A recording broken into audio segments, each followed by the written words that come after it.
బాలవిధోత్తంసుడు పల్కే ఆ పలుకు కూడా ఎలా ఉందంటే చందమామ వెన్నెలలా ఉందిట. అందుకని బాలవిధోత్తంసుడు. విధు అంటే చంద్రుడు, బాలవిధు అంటే బాలచంద్రుడు, చంద్రవంక. పున్నమి చంద్రుడు అయితే జుట్టులో యమరుడు కట్టుకోవాలిగా, అందుకని అర్ధచంద్రుడే ధరించాడు ఆయన. ఆ జుట్టులో దోపేయచ్చు, అందుకని అర్ధచంద్రాకారం. బాలవిధూత్తంసుడు, ఆ బాలవిధువు ఉత్తంసంగా కలిగినవాడు, ఆభరణంగా కలిగినవాడు. చంద్రుణ్ణి ఆభరణంగా ధరించిన శివుడు మాట్లాడాడంటే అర్థం ఏమిటి? వెన్నెల కురిసినట్టుగా మాట్లాడాడు. మాట అంత సున్నితంగా ఉండాలి. శంకరాచార్య స్వామి సన్యాసం పుచ్చుకుని వెళ్ళిపోతే ఆయన తల్లి బాధపడిందిట. సాగరఘోష కావ్యంలో రాశాను నేను. తల్లికి బోధ చేసిన వృధాయైపోవున కాలమెల్ల ఈ ఎల్లరుగుడి విన్న భవదీయ సుధామయ వాక్యధార నీ తల్లి కొసంగలేవే. ఏమిట్రా శంకర, దేశమంతా అద్వైతం బోధిస్తున్నావుట, ఆ అద్వైతం ఏదో నాకు చెప్పకూడదా? అందుకోసమే ఇంటికి వస్తాడని.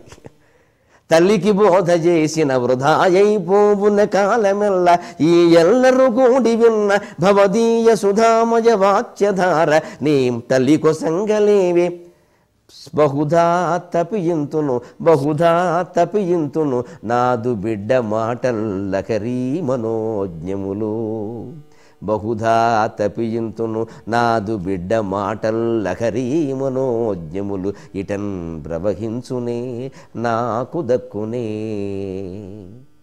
ఈ మాతృవేదనా ఘట్టం సాగరఘోష కావ్యంలో 14 పద్యాలండి. అందులో ఒక్కడే చెప్పాను మచ్చుకి.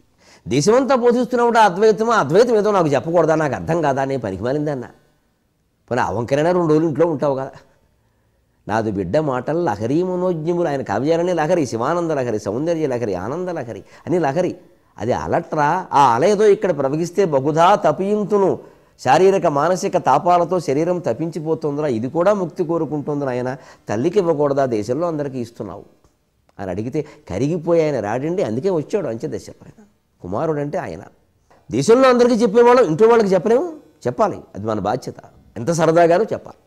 ఇంత కార్యక్రమం మళ్ళీ చెప్పవలసిందే, మొహమాటం వెళ్ళా. అలాగే దేశాన్ని ఉద్ధరించాం, వ్యాపారం చేయడం, సామాజిక సేవ చేస్తున్నాం. మేము వృద్ధాశ్రమం ఉన్నాం కొంతమంది. గమనించండి, వృద్ధాశ్రమంలో రేళ్ళు వృద్ధులకు సేవ చేయండి. ముందు ఇంట్లో వృద్ధులకు చేశారా? ఇంట్లో తల్లిదండ్రులు సరిగ్గా చూస్తున్నారా? అది చూసుకోండి. ఆవిడ ఊరికి ఒక కుర్చీ వేసి అలా కూర్చోబెడతారు అంతేనా? ఆవిడ పలకరించరా ఎవరును? ఆవిడకి ఎవరు అక్కర్లేదా? ఆవిడెవరికి అక్కర్లేదా? ఈ పలకరింపు కావాలి.